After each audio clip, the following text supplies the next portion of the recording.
Hey everyone, and welcome to Almost Cancelled. I'm Peter, that is Connor, and we are going to talk about Dark, Season 1, Episode 10. It is the season finale. It is called Alpha and Omega.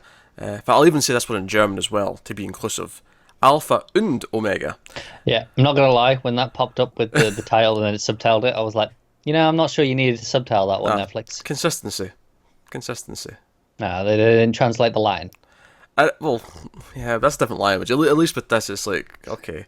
Just in Yeah. case you didn't get the und was and, like, here it is for you. Context. Yeah.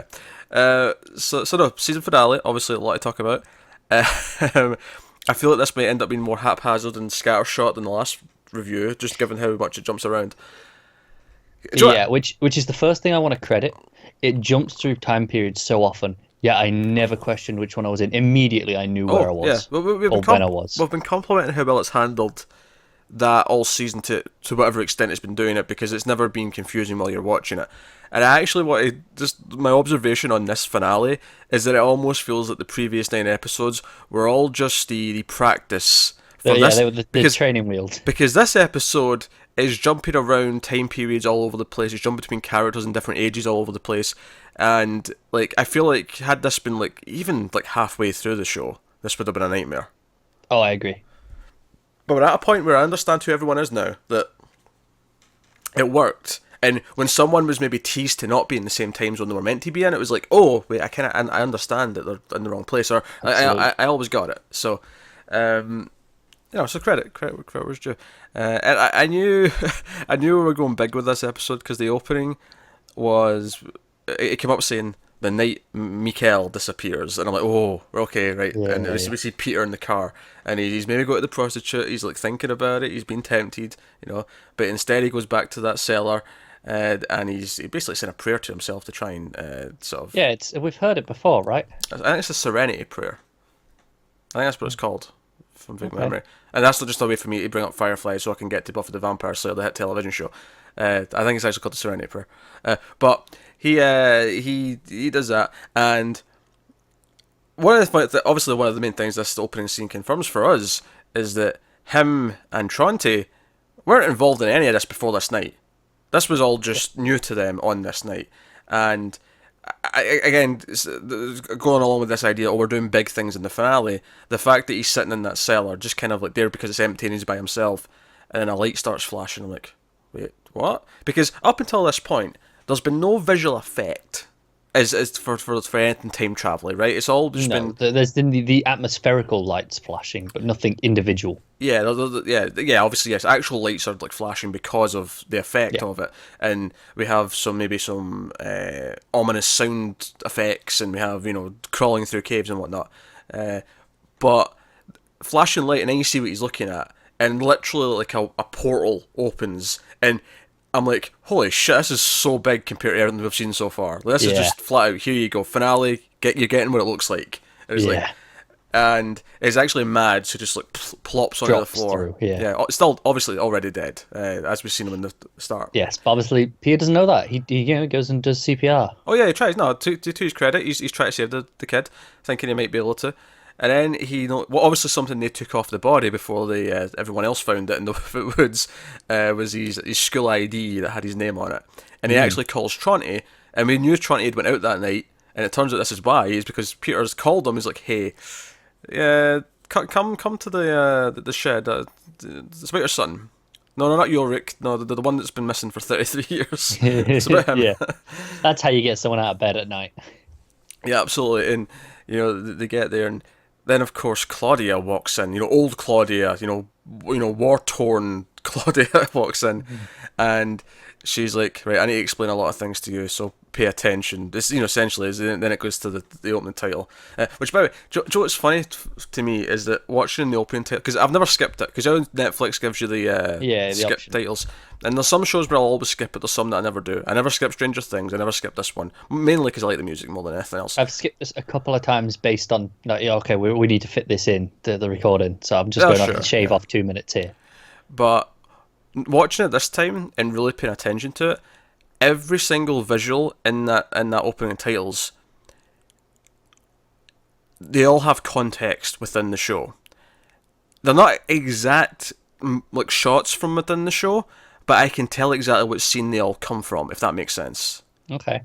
I'll be Like, honest, I wasn't paying attention to them specifically this and time. and some of them are really obscure. Like there's one where you realise if you look at it closely, oh, that's the autopsy of the bird at one point, or at another point it's the hotel. But there's actually, and the one that really made me stand out and I started paying attention because of it, is I seen a finger wiping dust and I went, oh, that was in the last episode. And then I just started paying attention really closely, and everything comes from a scene that's been in the season at some point. That's cool. Yeah, so that was a nice touch. It's weird that I didn't notice that until the finale. But I like the idea that that's kind of playing with the rules of time in the sense that we haven't experienced them yet, but they've happened. yeah, because it's funny actually. I think one of the things we've been talking a lot about the circle, a lot through this, and I'm going to throw a not a wrench, but sort of add on top of that it's not really a circle. I feel like this episode, especially with the title of the last episode being "Everything Is Now," was the title of the last one. I'm going to hypothesize that it's less of a circle and everything's just happening at the same time.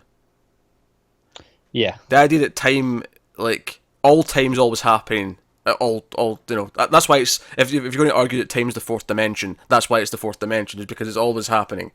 No, that's fair. And especially since, in this show specifically, we've been going with this idea that, it's November 12th in this episode. That's actually, I like how, the idea that, okay, November 12th is always November the 12th vertically, but you still move horizontally through it as well. Yeah. So that way it's all simultaneous, yet still moves in sequence. Yeah. So, obviously your head gets confused when you try to, visualize this. That worked when I said that, yeah. Or in my mind at least. I'm not sure how much sense it actually made. It makes sense, and then you think about it for like 5 more seconds, and it falls through the floor, and you can't quite catch it again. It does. Yeah, especially as that, even just in this episode, the amount of times characters refer to it as a loop. Oh yeah, there's loops being paradoxes mentioned, predestinations mentioned, all these things. Yeah. Of course, one big thing, of course, which you were the first one to guess at, which I'm sure I would have had to guess as well before I actually got to it in this episode, but Jonas, the stranger, is Jonas from, or older Jonas. Maybe from the future, but we'll save that for the end. yes. We were speculating when and how for a couple of episodes. It doesn't actually answer it, but certainly the possibilities are open. It's implications. Yeah. And you mentioned how this took place on November 12th, and immediately, because I don't know if we ever had a caption come up like that. I mean, obviously not since the start. Yeah, not since that opening scene with Michael committing suicide. Yeah. So we had that at the start, and then this one we had, the night Mikhail disappeared, and then we had November 12th. And I perked up because obviously we know November 12th, that was the day of Helga's incident.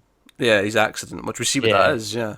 Yeah, so I'm like, okay, I'm interested now. This is the day it all happens. Because we see old Helga go to young Helga. I say young. I should say middle-aged Helga, just to middle Helga, yeah. Distinct between the three of them.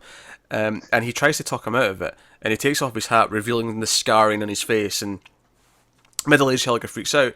And the accident in question is it's actually old Helga tries to kill himself. He tries to kill his middle-aged self. Yeah. With the car.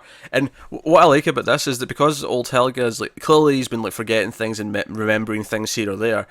It actually completely works for me that because if he had all of his mind, if he was really paying attention. I know that I already had this accident and I survived this accident, so this isn't going to work. But actually, in his state, he doesn't remember that. Yeah, I don't think he remembers this accident at all. Yeah, so he tries to kill himself that way. Like I say, it's jumping around all over the place. There's some characters you don't see throughout most of the episode, but you get them in the closing montages. And it's oh yeah, we've not even seen them in this episode. Yeah. But they were important. They just weren't important as much in this episode. And you got all these things going on. So yeah, so where do we start? Ulrich's in the 50s. Yep. He's been arrested, and they're taking his photograph, and right away I went, oh, there's photographic evidence of him being here. Yeah, immediately it's like, okay, there's a trail. No, I didn't necessarily think they were going to bring it up in this episode, but it was like, okay, it's going to start. But sure enough, in present day, Charlotte's looking into things. She asks Peter, what was when was your father have his accident? When was that? And fall 53, and she goes looking through the newspapers on the old machine, and sure enough. And there's nothing else with Charlotte really after that moment. beyond her going to the cellar to meet Peter later in the episode, we don't really see how that plays out. Other than the fact that they're both there, kind of embracing each other in fear of what's happening. But right, so at least okay, Charlotte is convinced certainly that there's time travel now. Yeah, she's like, no, I know Ulrich. I can see Ulrich there. Yeah, that's Ulrich. Yeah. Meanwhile, Ulrich is when he realizes it's Egon, and obviously has a history with him. He starts just taunting him. He brings up the song that he knows he doesn't like from the 80s, and he starts quoting it. And what's funny is I actually forgot to bring this up, but in the episode where Egon gave Jonas the ride to the hospital, and at the end of the ride, he asked, just tell me something, kid. Is it kids your age today? Are they Satanists? And the reason why I wanted to mention it at the time was I loved how Jonas just started laughing at that. It was like because it was so ridiculous. Absurdity of it, yeah. It's like, what? No, I'm pretty sure no one I know anyway. I like that, but I love that the seed for that might be the fact that Ulrich in the past brought up this song which just has satanic language in it. It's not actually satanic, but it's just metal from the 80s that like to talk about those kind of things. Exactly. Yeah. And I like the idea that that's a seed in his head where he's constantly worried or thinking that. I love that. Ulrich straight up says to him, goes, "Oh, it's a song from the 80s. You're gonna hate it." That's got to play in Egon's mind for a while, right? The first time he hears that song in the 80s. Yeah. I mean, obviously, I think we have to always say that 33 years is a long enough time that you can forget things. Hell, I'm not even 33 years old. I don't remember most of the shit that happened to me before. But I feel like, something like that, because that was a reasonable moment for Egon, at least. This was for his career, at least, sure. And the idea of the first time he hears that song in the 80s, he'll just go, hang on a second, that sounds familiar. Yeah. Actually, it threw me as well that he said it in English. Well, all of a sudden, you were speaking English, and I was like, what's happening? I was like, where are my subtitles? For a second, I didn't realise it was English. I was like, where are my subtitles going? I was like, oh, it's English. Yeah. It actually always throws me when I'm watching a foreign film, and there'll be a scene in English. Because sometimes you'll be watching a film that's in English, but it'll cut to a scene in another country, and it'll be subtitled and whatever. And obviously, that never throws me. It's like, well, yeah, we're in whatever country. But it always throws me when there's an English-speaking character come into a scene, and they'll start speaking English, and I'll be like, oh, wait, what's happening? English. I can't process this. Which is strange. I shouldn't feel that way, but I don't know. It takes you a second for your brain to register and switch over, doesn't it? Yeah, but so no, and he's been essentially tortured for information. They want information out of him, beating the shit out of him. Yeah, batons, 50s hard knocks interrogation methods, not for the faint of heart. Exactly. But that's a thing that's going on. So that's kind of where he's is, because there's a lot of these things where they just kind of end there, where that's where he's left off for the season. Yeah, because we need a season 2. Oh, we do need a season 2. And it's not even the fact that the final scene makes me want a season 2, because it does, don't get me wrong, it does. But everything in the episode is like, this needs follow-up. The main thing that I want to follow up on, the main sort of show mythology thing that I think we need. So, Noah and Claudia, and I was kind of calling this last episode. I mean, I was kind of including Peter and Tronte in it, but yeah. So Claudia and Noah are at war over who can control time, and Noah is trying to maintain the status quo. He believes that everything has to happen exactly as it's meant to. That's his goal, and he claims he's the good person. Although it's hard to take the guy who's kidnapping kids and killing them as. This is the thing, though. I'm going. Okay, no, he's saying things that have to. He's like, well, I know it sounds awful, but this is how things are supposed to happen, so we have to keep them happening. There's a logic to what he's saying. There's a logic to what he's saying. I still don't believe him.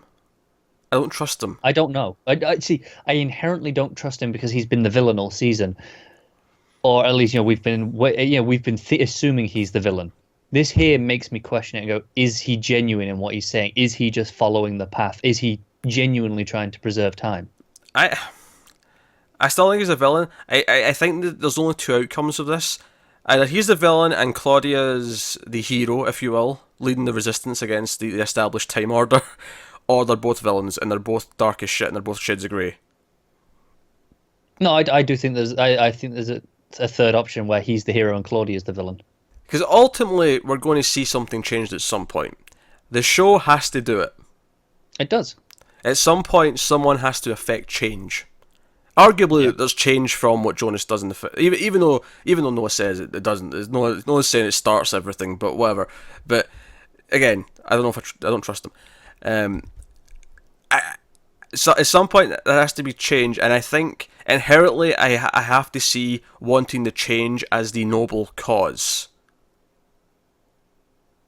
I get you. Because inherently keeping the status quo at all costs is usually the evil thing in any context. Not all contexts, but usually. Usually, I think it depends what the change is, and what the purpose of it is. Whoever does it, what their motivation is. See, this is why I can see Claudia still being a villain, but ultimately Jonas, whether it be teenage, older Jonas, whoever, I can see him ultimately going through with the plan, but doing it for the better reasons, and sort of still Possibly. That's it. I think whatever they change, if it's something selfish, then it feels like, okay, maybe Noah's right. But given what we see, I assume I know what they're trying to change. I'll go, okay, this seems like a good thing to try and change. Do you know what it is? It's the way, because again in this episode, Noah has a scene where Helga's kind of doubting, like doing things, and he doesn't want to do it anymore. And again, he does this thing where he goes into this super preacher mode. Sounds evil as shit, though. And all of it is just like, this guy is evil. He's just evil. That's the thing. I agree. Everything it's showing me is like, this guy is evil, but still in the back of my mind, I'm going, what if he's not? I know why you're saying this. You're saying this is the swerve they're going to give us, that by the end of the show, whenever that is, we're going to be rooting for Noah. And more often than not, I'm on ball with that. You know what? I'm someone who, when I saw the first Harry Potter, I'm like, you know what? Snape's a good guy. You're all fools if you think otherwise. He is going to be a redemptive hero by the end of this. And you know what? I was right. Like, and I'm fine with that plot thread. It's fine. And spoilers for Harry Potter, by the way, just in case you're not. That was a dick move. Who cares about Harry Potter and has not got to the end of the story by now? It's a fair question. It's Harry Potter. It's true. Some things are just in the pop culture zeitgeist, and you can't escape the fact that everyone just knows these things. I mean, it's like saying, "Oh, I don't want to spoil the end of Empire Strikes Back. I won't mention who Darth Vader is." Yeah, exactly. No, I'll let you off. And I'm down with that plot. Like, usually, I love that. I love the person who we think is villainous, but is ultimately actually either a hero or at least someone who's actually doing things for a noble reason, and it's for redemption or whatever. They are going to have to convince. This is a really bad analogy to bring up, given the actor involved, but Baby Driver, right? Okay. There's a character in that, played by Kevin Spacey. Forgetting that he's played by Kevin Spacey for the point of this. Yeah. Who's essentially got that kind of thing. So mild spoilers, but I don't think it's really a major kind of thing in the movie. But he is this awful person throughout the movie, and toward near the end, he has kind of a redemptive turn, and that failed miserably for me. That not on its own, but that partly ruined the third act of that movie for me, because I didn't buy it, because they did such a good job of making him the worst, most deplorable piece of shit for the first 2/3 of that movie, that when it turned out, no, he's actually got a heart of gold, no, piss off, he doesn't. I love that movie, I'm not going to argue. I'm not getting into that. That's not why we're here. But I see your point on Noah. Yeah. But here's where I'll go. This is a TV show. They've got seasons to slowly murky the waters. And I'm not saying that I want, next season I want to be following him as a hero. No, of course not. Just make me doubt. Make me go, okay, maybe. Even by the end of the show, if I'm not saying he is clearly the villain, just enough where I'm murky going, I'm not sure who is inherently right or wrong. Where it's like that. That's what I want, I think. He stood topless, like doing prayers with this stupid back tattoo on. He's villainous. The whole idea of the shady preacher who like uses the word of God to like push their like agenda that they've kind of like, because it does feel construed. It doesn't feel like it feels like he's taken the teachings of this and kind of twisted it into his own kind of thing, right? Yeah, definitely. Or at least interpreting it the way he believes. I don't know if he's actively twisting it. And then he's so devout in that and what he's doing, and he's forcing other people to be involved and ruining people's lives. You know, he's ruined Helga's life seemingly from what we've seen. Yeah. And seems to be working on Bartosz's life. Although Bartosz is kind of a little dick anyway, so you know what, run away. He probably deserves it. You're made for each other. But so I don't know. I think at least from what I've seen so far, I will be shocked if they can make me feel an ounce of sympathy or empathy for him. I'll be shocked. Is what I'm saying, I guess. Yeah. Doesn't mean I don't know if they can do it, but I think it's what I want them to try and do. I want that feeling of, come the end, of Noah versus Claudia, and of their respective sides, and me going, I don't know who I want to win. I don't know who I want to be the one. I can see them doing that, but I don't think that necessarily means he has to be sympathetic or whatever. I think it just means that she also has to be very grey, and you see the pros and cons to both sides winning, but it doesn't necessarily make him any less of a shit stain. No, it doesn't.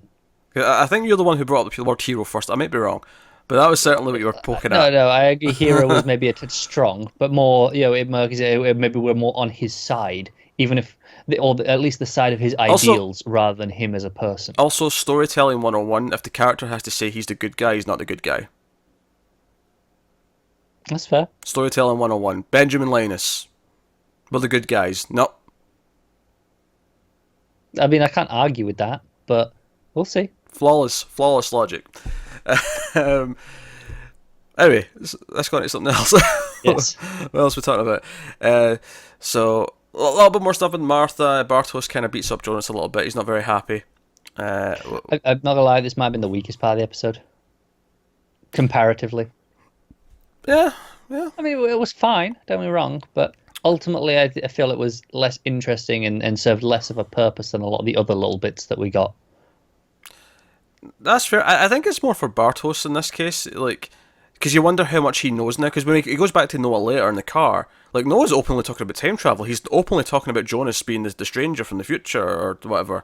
Yeah. Like, he's talking about all this in front of him, and he's like, "Oh, you're going to help him. We're going to do bad things, and are you committed to this cause?" And he's like, "Yeah." And he's already met with Noah a few times, so I wonder, like, how much does he know when he's having this fight? Like, is he doing this because, again, he's going along with Noah's thing where everything has to play out the way it should play out? Yeah. But it makes me wonder, though, if he has to be such a soldier, if Noah has to go out of his way to make sure things happen the way they're supposed to, then, how is that the natural order of things? Like, if he has to put in so much effort. Because, again, okay, here's where it is. It's all from this book. This is how things are supposed to happen because this is how they did happen, as far as he's concerned. This book, potentially from a future, which he has and sees, and he goes, okay, no, this has to happen here, so we have to make sure this happens so that this future does happen. The debates we were having in the earlier episodes where I was saying that do things because they think they have to. I get the logic of it. I get that side of it. I'm saying him personally, do you not think he, just from an existential point of view, do you not think he'd ever doubt it and go, if this is all supposed to happen, why do I have to make sure all of it happens? I think this. No, I get what you're saying. I think this is a case of he believes in the idea of if this future exists enough that I have a physical evidence of it, it's my duty to make sure that it exists. And I assume that he thinks that, okay, if I know that Jonas does this here, it's my duty to ensure it is that he does that. And if I have this evidence saying that it happened, I always do that. I already did do that, so I might as well just do it. That was the most ridiculous sentence you have ever said. No. If something, because no. I'm not questioning the logic behind it. I'm saying it just sounded stupid. It did sound stupid, but it should happen. You said the word "do" like 10 times in the space of 30 seconds. Yeah, it was a very doing sentence. Why do you think I'm arguing with everything you say? I'm not arguing with that. I'm just saying it sounded stupid. I'm just expecting you to argue at this point. I'm not arguing. I was practically not listening, to be honest, after about 2 minutes of that. Yeah. There's a lot to follow. Yeah, so he's got Bartosz, and there's something going forward at next season. And again, that's where we leave Bartosz off of this. We see Martha, we see Katharina. Katharina tries to call Ulrich, obviously doesn't go very well. And again, that kind of leaves her off. Hannah is left off in kind of a weird place because obviously Jonas comes and sees her briefly. Yeah.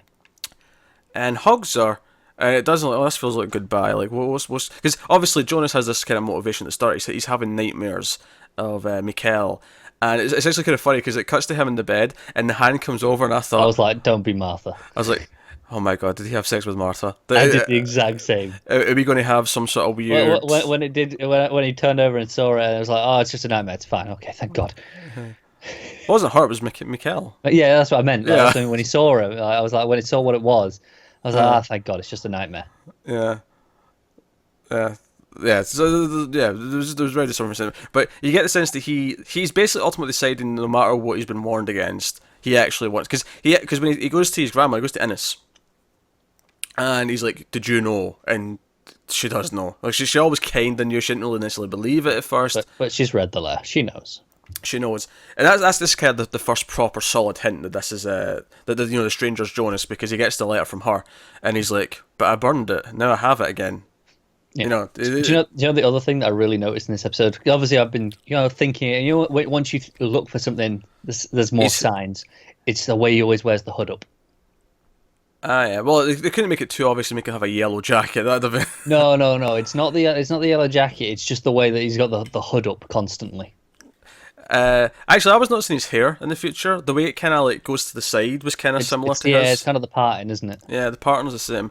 So there is little things there, and but no. So he has that whole realization, and he decides that he's the one thing that shouldn't exist. Like everything else, like should be back in place. Like Mikkel should be with his family. He's the thing that shouldn't exist. Like he's the anomaly. He's the extra thing that should never have been come to be. Yes. So I think he decides that he's willing to sacrifice or at least erase himself potentially if that's what's going to happen. Yeah, and speaking of paradoxes, if he gets Mikkel back, he ceases to exist. So who existed to get him back in the first place? Well, no, because it would just rewrite the entire timeline. Yeah, it would have to rewrite. Yeah, it would have to. Because if he doesn't exist, then Mikkel never gets captured in the first place, or goes missing in the first place. Yeah, potentially he could have done still, because I think we went through this before. That scene in the woods could have still happened without Jonas. It could have. Well, no. Because the part of the reason why they were there that night was because Jonas just got back from being away because he was at a hospital because he was getting over his dad's death. So if he's never born and his dad never grew up to die, the ripple effects of that. No, you might be right. Completely change so many things. And on top of that, if we're to believe that he eventually does cause the wormhole himself, then none of that happens at all. That is a valid point. So it just plays exactly as it was supposed to. Yeah. And this is the thing. This is maybe another reason why I'm kind of seeing Noah as a villain in a weird way, is because I actually don't believe what he's maintaining is the correct course of history. I actually think the fact that there is this loop is a mistake, it's an anomaly that needs to be corrected. Okay. That's a fair argument. Yeah, like he believes everything has to keep happening the way it did, but their entire sort of loop that they're in is it's just a mistake. It's something that wasn't supposed to be, and because of that, I think I imagine the ultimate goal of the show for the characters is to get things back on track, to fix the timeline, so that we don't end up with this future that we get to a bit later. Yeah, I wonder. You say ultimately, they got to fix it and presumably prevent any more time travel and actually close this wormhole. Mm-hmm. To prevent it, do they have to undo everything to the point where ultimately Jonas has to sacrifice himself anyway? You know how he tried to here. It's like, no, I'll get Mikkel back. I think he will. I think no matter what, I think Jonas is eventually going to have to erase himself. Yeah, I think that might be it. I think all the logical solutions lead to that. Yeah, no, and I think so far as well, unless I'm forgetting someone, I think Jonas is the only product in terms of, no one else exists because of time travel. Everyone, their parents were all at the same time period and that kind of thing. There was no one else who would cease to exist necessarily.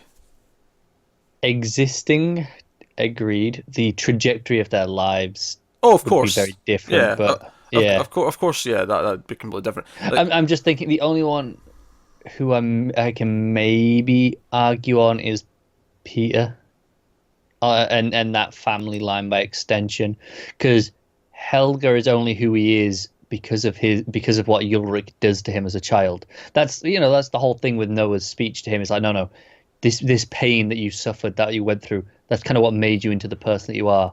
Would Yeah. he have met the Peter's mother if he wasn't that person? That's the only one I could maybe argue.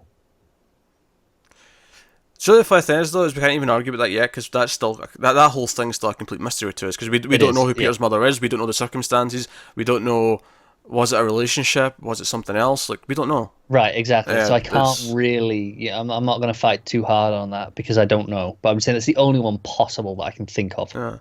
Well, the point I was making there with that though is that if Jonas makes that call, he's making it purely about himself. He's not sacrificing other people, at least right Agreed. now, as far as we know. Yeah, agreed. So I like that idea. It's a nice touch. He even runs into Regina actually when he goes back to '86 to do his thing.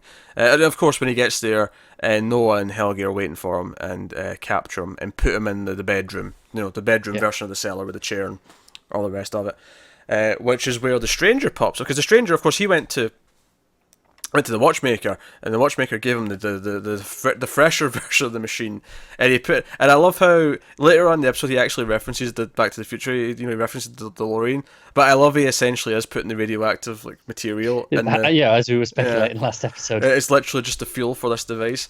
Yeah. I also. I did like the idea that he figured out that he never calls it a phone. He never figures out that it's a phone, but he does he actually gets far enough to say, oh, it's designed to send out a signal. It sends it's trying to It's contact transmitting something. something, yeah. And then it becomes instrumental in working with the device as well, which is I Yeah. thought was a cool little touch, because I thought the phone was a cool thing anyway, but I thought that was just inspiration for him to like start thinking about these things, because it was this clue from the future. But it's turned out to have a little bit more purpose than that, which is It does, and I like it because like you said, points it's an electromagnetic signal, and every time we've seen time travel, it's messed with all the lights or the electrics. So I think, okay, no, this plays in nicely.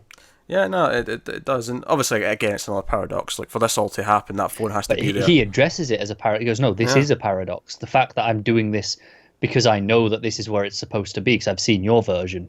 And I think that's why it's a sign that this timeline we're in is a mistake, and we have to fix it, because there shouldn't be any paradoxes. Like to get things back to where they should be, there shouldn't be any. It should just be, That's fair. Yeah, it should be more of a straight line in theory.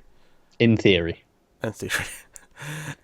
um, so no, but yeah. So Stranger, I'll just call him Stranger Jonah for to Yeah. differentiate. Stranger Jonah is actually in the other side of the door. Like he knows he's there because he remembers it, and he tells him all this. He's like, "Yeah, you have to be here. Don't worry. You have nothing to be scared of." Because he knows he's not going. Because we know he's not going to get die like the other people that have been here. Because Right, because he's Yeah. standing there. He's like, no, I've been on the other side of this conversation. I remember this happening. I know where you're going. I know that you become me. I quite enjoyed young Jonah's reaction to this. Like he was getting very emotional and like realizing that this was him from the future.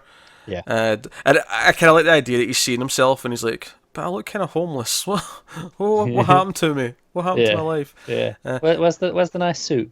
But the goal is essentially the same. Like what he was trying to do, he's still trying to do. But he just like obviously future Jonas has way more knowledge and theory to work on. Yeah. And yeah, so he's like, I'm going to go shut this wormhole, and he crawls into the crossing right at the fork, Yeah. and he Do I don't think I've ever mentioned. I love the wind every time he opens that. There's just this sweeping Oh, yeah. gust of wind. no, it's nice. It feels It's just it's got a mood to it, hasn't it? it feels haunting. Yeah. I'm thinking like when you watch like an Indiana Jones movie or something, and they'll open like a tomb that's cursed or something. You get that gust of wind. It has that kind of. That's exactly the effect it is. Yeah. It's that, but mixed with a bit of 2001: A Space Odyssey kind of ominence. Yeah. But yeah, so he opens the device. He has to go, and he's got the phone there. And I like how we see it. Like we see people react to like the lights and all that stuff in every time period. We see it in all of them. Everyone across. Because a lot of characters we're not even seen. We see Regina and her husband getting out of the car, and they're reacting to it. You see Claudia in the 80s react to it. You see Tronte's mother and Doris and Agnes. Doris and Agnes, there you go. Again, so you can tell that some of the 50s characters are the ones that I've not quite sussed because we've had the least amount of time with them. Yeah. But they like we see they're still kind of grown close, and obviously he didn't say why she left him, but he does mention your wife's going to leave you, Egon, Ulrich, at the start when he's getting dragged into the cell. He's like, "Yeah, what are you already drinking now, or do you not start until your wife leaves you and you're bitter?" Yeah. Oh, that's cruel. That's just cruel. Ulrich. That is cruel. But these two hate, and I love that the two of them hate each other because they keep running into each other at different times in their lives, and it kind of affects each. It's this self-fulfilling cycle, isn't it? Again, like so, Egon hates Ulrich because of this version of Ulrich here, essentially. Even though he doesn't know it's him, but it's subconsciously The ideas are planted, and then Ulrich hates Egon because of him later. It's just it's nice. Yeah, it works really well. It's another cycle, isn't it? Yeah, a lot of cyclical things going on in here, and so he's got the device on, and obviously there's a moment when it's gearing up. So we're cutting around various people reacting to the lights and stuff, and it's gearing up, and he sort of sits back, he looks over, and he sees who I think it's Michael. I think it's actually his father, covered in blood, sitting in the little the little crawl space tunnel, whatever you call it, and.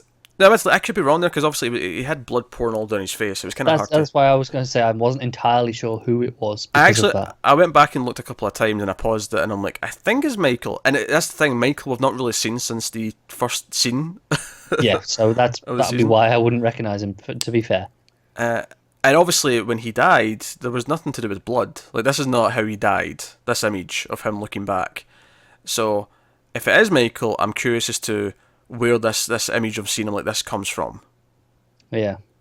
It makes me wonder, do we see a lot more Michael in season 2? If like, did he meet older Jonas before he died? And so on. He has to. Because a stranger Jonas told young Jonas that, his father saved his life once.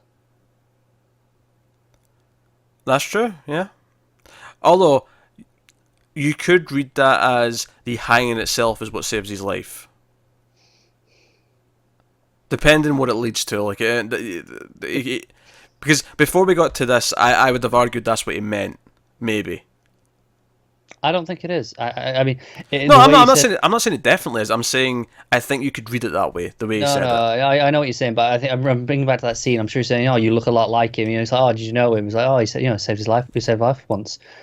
It sounded more on like a physical level rather than this metaphorical level, at least at the time, and I'm still assuming that. No, I mean it very possibly is. I'm just curious as to sort of when and how. Well, that is the answer and question to everything in this show. When and how. When and how? Yeah, that you've just summed up the show. And again, going back to this idea of actually having more of a visual effects kind of thing going on, as this machine's gearing up. Essentially, like a big black hole looking thing starts to sort of form. It's not really a black hole. It's more of a black dome. Yeah, you're saying that because obviously the watchmaker says that it'll make a black hole. Yeah, because obviously a black hole doesn't actually look like this, but a black hole looks more like a sort of big kind of a hole, a circle, rather than, like you say, this is a dome. It forms, it spreads downwards and outwards. A black hole's more of a giant anus, whereas this is... I mean, you're not wrong. Whereas, this is like a sort of more dome that sort of... It almost is going to form either a half sphere or a complete sphere, depending on how far it keeps going. Yeah. But it's creating over the town, and everyone's looking up at it, and people are seeing it, and it's like, oh, this is crazy. And this was actually making me think, remember we were saying, now obviously the end kind of disputes this, although arguably the device being used maybe creates something new that leads to this, but... We were debating 1 or 2 episodes ago about how maybe like they can't go past a certain date. Maybe like it has to cycle back. And I was wondering if like the creation of this big thing and them all seeing it is kind of the end point. And then that's when before we got to the next part where we see more stuff. But while this was forming, I was like, oh, is this the end point? Is this where it has to look back at itself? And then we essentially have to. Season 2 would almost, if it had ended there. Yeah. Season 2 would be the start of this season again, almost. That'd be really ballsy to have the opening scene be the same thing again and be like, I'd have applauded them for that. but wait, there's more things to see that you didn't Yeah, see yeah, before. but then over the episode you go, oh, but this is different. It twists. It does different things. That'd have been awesome. I mean, it's fine what they're doing here. I'm down. For Oh, of this, course, but- yeah, yeah. So we go into the the bedroom cellar. We see Jonas there, and then likewise in 1953 cellar, Helga's there. He's waking up. He's got blood in his face, and of course we still remember, of course, that we got a glimpse of a scene of him in the bedroom looking cellar from '86. Yes. So Jonas is there, and just like with Peter in the 2019 stuff, we see some lights and we see a similar kind of thing open. Except this time it keeps opening and it forms essentially a door. It's like, it's a circular door. Because with Peter, it's almost just a line that something drops through. Yeah, it's a horizontal thing, whereas here it's actually like a sort of standing up sort of Like almost looking like through a window. It's Portal from the Portal games. Oh, yeah, sure, yeah. I was thinking it's more like an oval mirror that you would use, Yeah. but instead of it being a mirror, it's actually he can see young Helga, and young Helga can look back at him and see, and they walk towards each other and they actually reach out to touch, and it's when they touch, It does this awesome spin effect. yeah, things go wacky, and that's when we see young Helga wake up in the 86 room. And he gets up, and the same as what we saw before, and he sort of looks around, and he's all bloody. It's like, okay, and this is where we leave him here, and that on its own leads to some questions. Now, you imagine, okay, maybe Noah took him back to 53. That's maybe the easy, obvious answer, but it does beg to question, how does he get back to 53? Yeah, because we assume he has to get to 53 because we see his ages in 86 and 19, so he has to have grown up in 53, to line up. Yeah, he has to go back. So, no, it's interesting. It's also interesting as well that the older Jonas says to younger Jonas that this is actually the first time it works, because he talks about the room being a time machine, and it's like, it's not actually working yet, but you're kind of the first guinea pig. And he also confirms something that we never really thought of, that it's actually right above the fork. Yeah. Which actually makes a lot of sense when you think about it, because Yes, it does. Yeah. And that's why it's harnessing all the power and whatnot. But so of course we got Helga there, and we see Jonas wake up, and he's waking up and he's looking around, and it's the room we saw with old Claudia, where all the photos are on the wall and strings. Yeah, and this is where you're going, hang on a second. We know what this room looks like in all three of our time periods. We do. We had the guns, and I immediately got the thought in my head. As soon as I realised this is the room. Do you know what? I'll be honest. I had the thought earlier in the episode as well, because it's when Claudia comes and speaks to. I don't think we've even really mentioned this yet. When Claudia speaks to Tronte and Peter, and she says, "No. This is how things are supposed to happen. This is the order of events." And I'm like, wait, hang on. How can she know the order of events unless she's from further ahead? Yeah. I think by this point in the episode you've forgotten that scene, though, because it was so long ago. Yeah. I remember thinking it at that moment. Jonas, he sort of looks around, he's like, what's going on? There's grenades and shit. And he comes out the cellar, and the first thing my eye cut off, and I just smiled and said, we're in 2052, is there's like particles, like dust, and there's not dust, but ash, yeah. Nuclear winter, sort of. Yeah. I immediately went, it's post-apocalyptic. That was my first, as soon as he got out and I saw the ash floating, I'm like, holy shit, we're in Fallout land. It's Fallout. And the only thing that made me go, could this be 19? For because I wasn't thinking of the cellar itself, I was like, could this have been the immediate aftermath, with the ash of that? Like, was there an explosion and he's there just slightly later than what we'd seen previously? Because I forget what I was going to say. Post-apocalyptic. He comes out and it's ash. It's the first thing you saw. Oh, yeah, that was it. So before, when we were talking about maybe they won't ever show the future, it's because we were, but maybe like they don't want to predict what things are like and so on. That concern actually kind of goes away when you're doing post-apocalyptic, because you're not actually guessing what technology in life is going to be like or anything like that in 33 years. you're saying, the world got screwed up and we're doing something that's clearly a fiction. Doing a version of it, yeah. Yeah, like it's in no way is this try. I mean, unless we actually go post-apocalyptic. But hey, we got a full year and a half. Well, almost 2 years yet. Oh, it's 2019 now. So till November 2019, yeah. So, but I think this takes away a lot of that pressure because it doesn't matter. Like, it's like no, because and also okay, no, this is an alternate future now from our perspective. And also, on top of that, this clearly solidifies the point of the show. The point of the show is to avoid this. Yeah, it's like, oh no, we need to save the future. Yeah, it's that simple. It really is that simple. So no, it's obviously this presumably it happens because of this. We've been teasing the nuclear plant all. I mean, I don't know if it's suggesting to me that the event that happens with the big sphere actually is what causes it in 2019. And that was my first thought, but then I'm thinking, we have like Peter and Charlotte there, and it's like, well, this sphere should be going on, assuming that everything's lining up. We're seeing them in that montage, for example. Right, so is this happening right then? Yeah, sure, why not? Okay. Oh, okay, that's fair.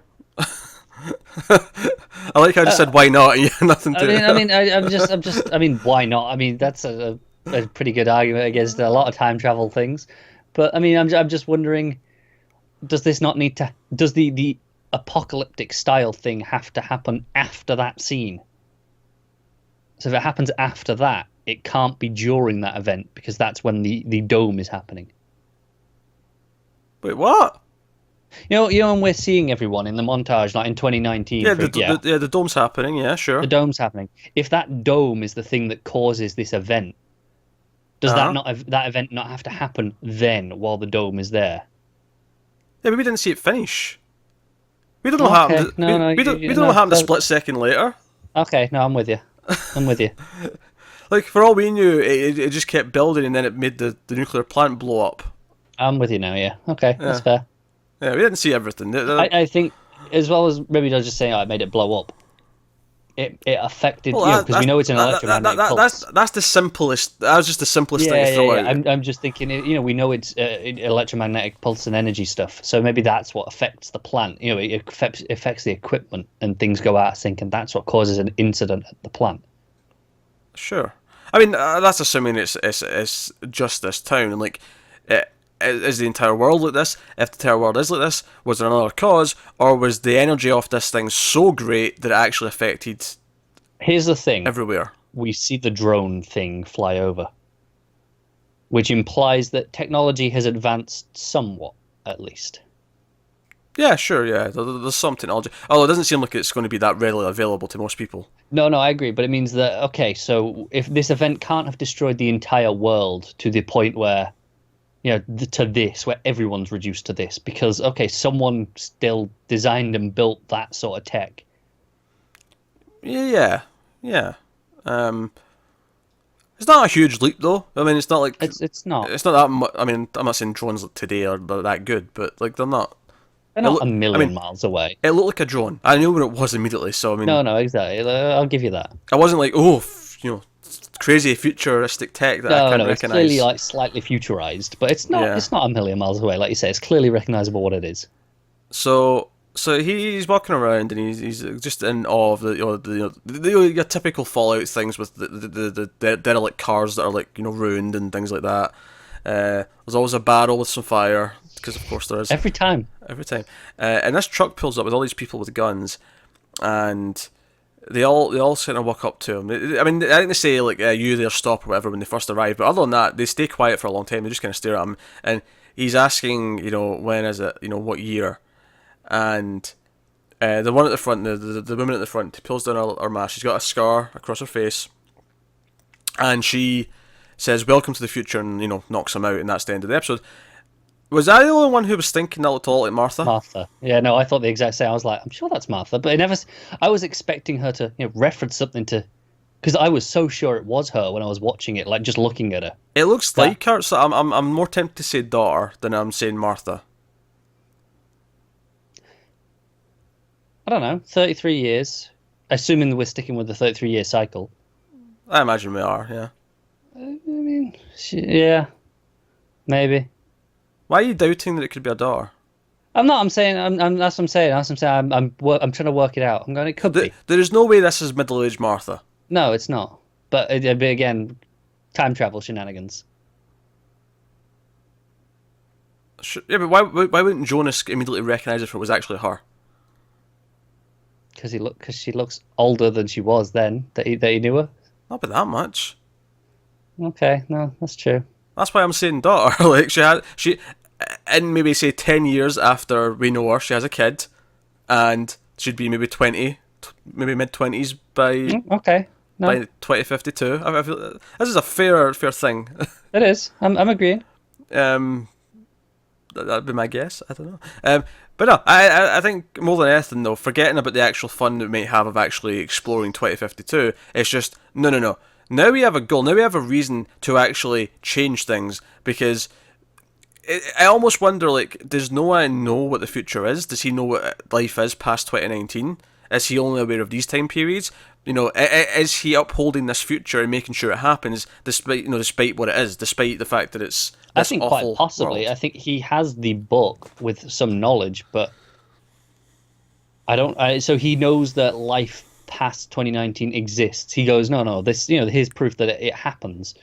But I don't know if he knows, what exactly that life is like. Maybe, because I'm just thinking, because it is clearly awful. It's a bad future. There's no circumstance in which anyone thinks this is something we want to uphold.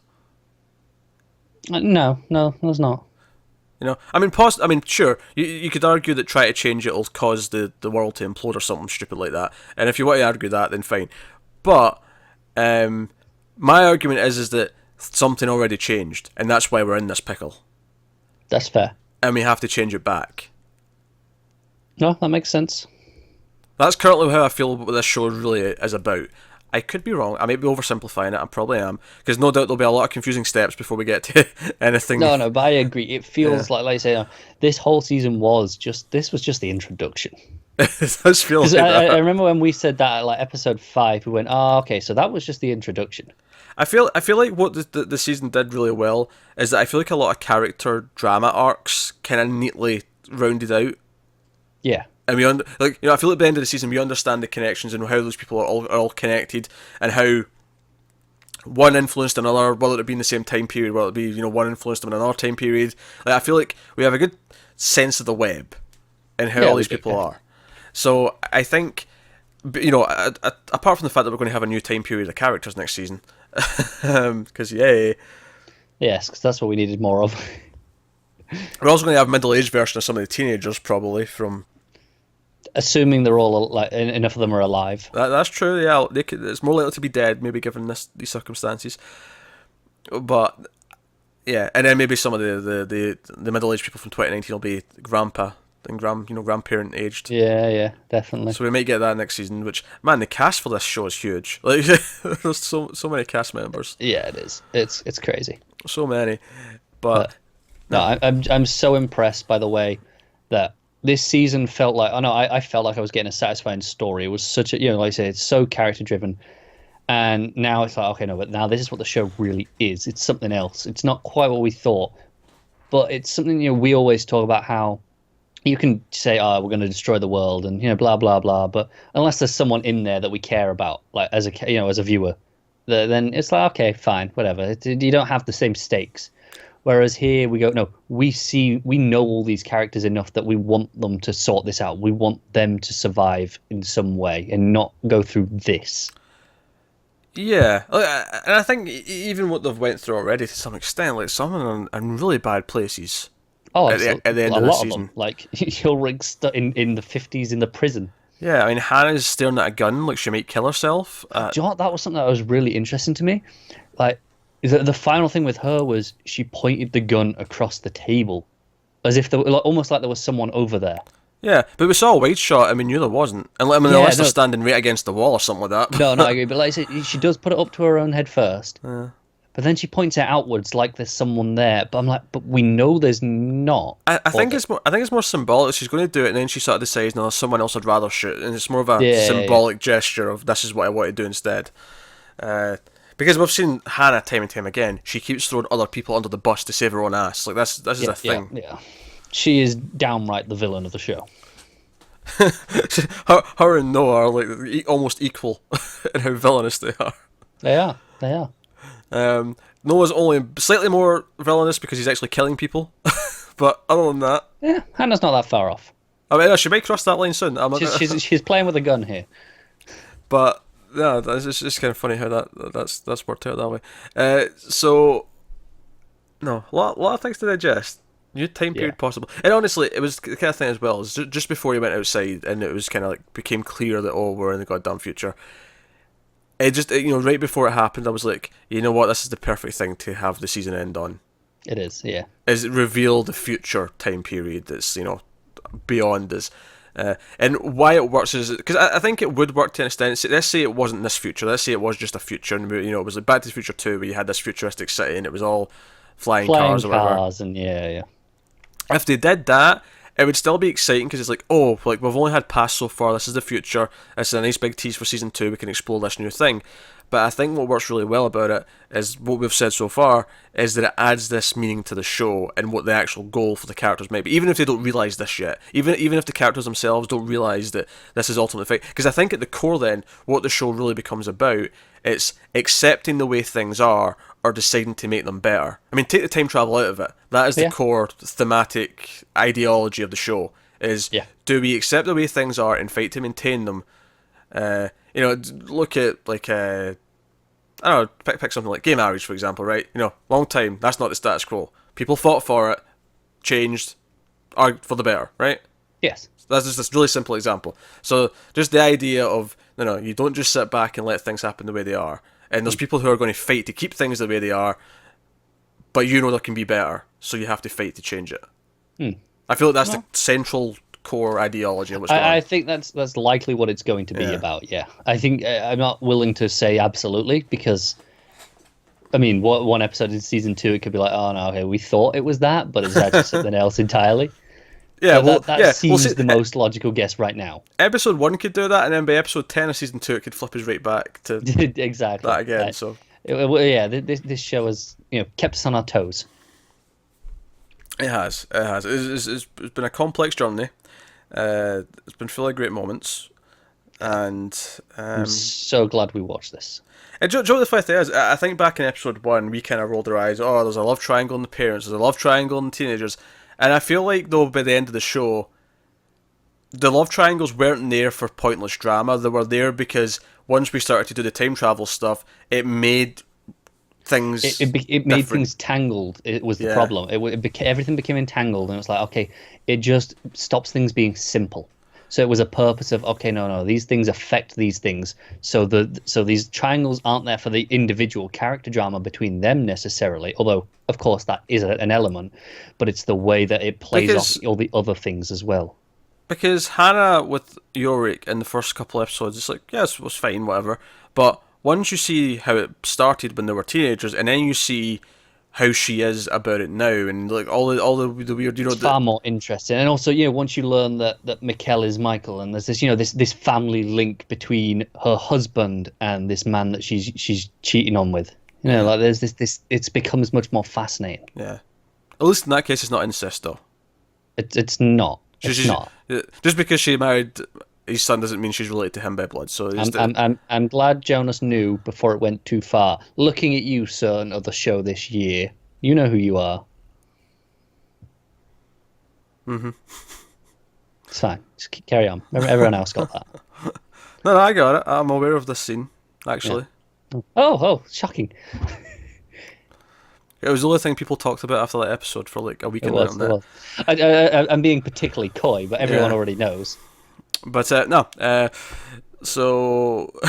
yeah, timey-wimey. I will say the dome looked pretty cool. I'm glad they kept the fantastical effects till the end. It made it feel earned. It was all kind of implied before. You know what was funny? The only effect that I thought looked a bit wonky out of everything was probably the simplest effect of you know when he's using the machine, the little spark of electricity around that one, the Oh bit where the yeah, fuel is. I yeah. thought that spark looked weirdly fake, which is weird given that that's quite a simple effect compared to all this other stuff that they're doing, which looks pretty good. Oh. But I'm not going to complain too. I was there for like a second, if that. But So, so Noah. Oh, that's a good point. We should talk about this. Noah claimed that Jonas unwittingly actually is the start of all this, and yeah, a few times you've said you don't really believe him. well, I don't believe he's good. I didn't necessarily. I mean, Oh, okay. what I'm saying, and I wouldn't necessarily don't believe him about this. I think he believes this. I don't know if he's necessarily right about it though. I agree with that. I think, like I say, I think he believes it for sure because I don't think he has any reason to lie about this Yeah. specifically. 'Cause I think part of my questioning would be like, what maybe happened here though is that this future timeline did he like open a new wormhole to here? Yeah, or has that always been there? Because Claudia, before like we've seen Claudia is going back and forth because she's interacting with 29. We saw her in the cabin cellar with the Mm. guns, and then we saw her in 2019 talking to Bartosz. No, that's true, but like, well, that's the thing though. We've got time travel. It's not to No, say it's that that wormhole's still new, but once it exists, there can be time travel. they can, yes. So, does that make sense? Like, Yeah, I guess the question is the original wormhole, which what was that this the whole time? In which case, it's a paradox as to how it became to be created, but lots of paradoxes already. mm-hmm. Or was it a natural occurrence from the nuclear plant originally? Yes. I think that's good because if it was a natural occurrence, it created itself essentially. It didn't. No one created it, so it just exists. Whereas if this using the device is what creates it, then I mean, just the amount of like time travel we've had to get just to create this device already is problematic in Oh, terms of and I suppose the other thing we should mention as well is even just that line at the end, "Welcome to the future." They know he's time travelled. they're aware of this. Yeah, they know that, and I think that's interesting. They also, I mean, they're out there because they know he's maybe going to be there. That's why I would assume they're Yeah. looking for him in the same way that we know there's this book where okay, these are the dates of when things happen, times specifically as well. So they're kind of going, okay, they have knowledge from whenever going, okay, no, this is when he goes through, this is where he should come out. We're assuming again time lines up, right? Yes. In the sense that it's the same date and same time in every time period where they travel through. So if he traveled on that day at that time, that is when he should appear.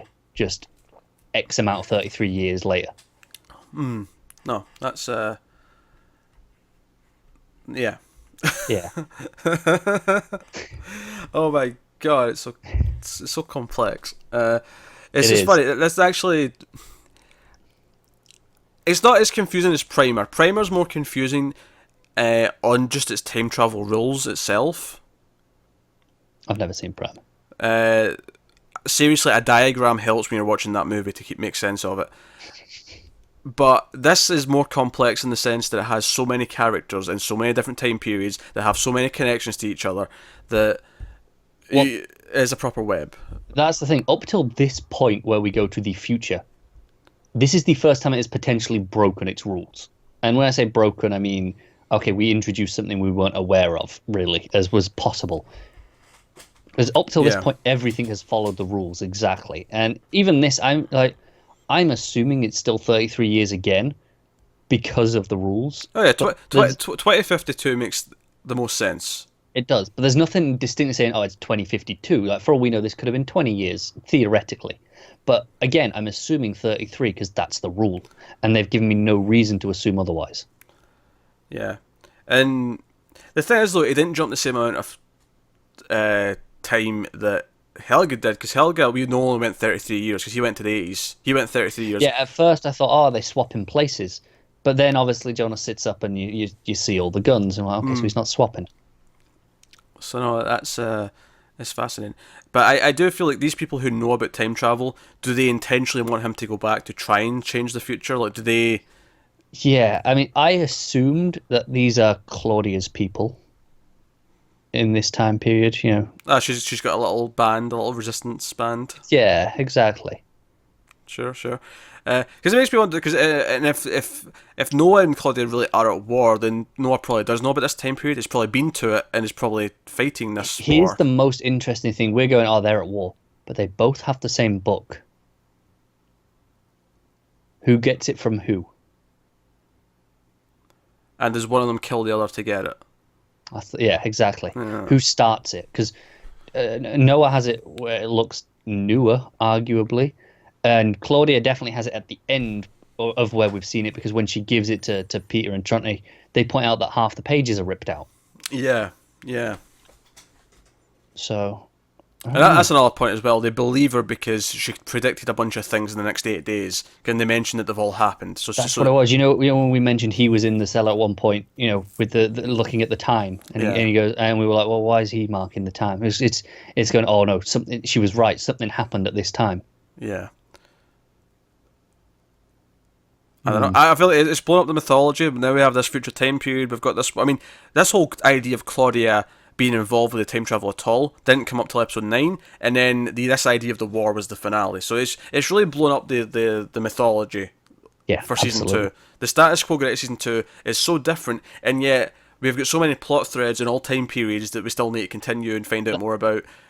That's it. Like I remember when you sell this show at the start, all the trailers, it's essentially it's a murder mystery but with time travel. Which I love. Some people hate when things change like that. I love, well, not change is the wrong word. I love when you peel back a layer and you find out, oh crap, there's an actual cake here. It evolves. I think it's jarring if it just does it. Like if you go, oh, okay, season 1 was this thing, season 2 is something else. But when by the time you watch it No, and get I'm through gonna, it, it's I'm like, gonna, this I'm feels gonna, natural. I'm going to dispute the word evolve. I don't think that's right for this show Okay. because this is clearly the intention from the start to get here. I think evolve is something I'd give to some Agents of Shield, where it changes and becomes a better thing through finding its feet and Right. Okay. No, I becoming get that no. becomes something. Whereas with this, it's more like no, clearly this was the intention. Like, I mean, I don't know how much they've got planned out in advance, but they certainly had this planned out from the start of this first episode. This was definitely Absolutely. Yeah. this is what the show is ultimately going to be. And I'd say the same with something like, say, like Fringe. For folk who've watched Fringe, like when you get to the end of season 2 and you realise, oh, that's what this show's about, and it is. Like you get to season 3 and 4, and it's like, no, it's still dealing with this central thing that it was building up to, but it took a while to get there. It took a while to build up the ideas and sort of reveal it as a big reveal at some point, and all these things. It's kind of like that for me. I think this one where Yeah. ultimately, revealed everything. So Yeah. Definitely. But I'm glad like when we go into season 2, it's not a murder mystery anymore. It's oh no, this is a war now. oh no, we know who killed, more or less. We know who killed him. It's fine. Yeah, we don't care about that anymore. That's dealt with. Yeah. Now we just need to take down the guy who did it Exactly.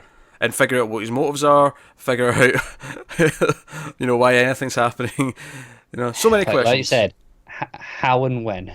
How and when. So forgive us if we glossed over any smaller details. There was a lot to dissect, and then it was jumping around a hell of a lot. But that is the finale of Dark. So by all means, let us know what you thought of that in the comments. The episode, the season as a whole, theories, all that kind of thing. Yes, the spoiler wall is lifted. You are free. Yeah. Yeah. So I think worth mentioning before I do the rest of the typical wrap up is, especially if you listen to this on the audio feed, which is just the Netflix review feed, because we do all the Netflix shows in one feed, just to sort of letting everyone know what the next Netflix shows we'll be covering are. We've got 2 coming up more or less at the same time at the end of the month. We're going to have Travelers, which is also a time travel show, which we had a fun first season. This is season 2 that's coming up, and also season 4 of Black Mirror.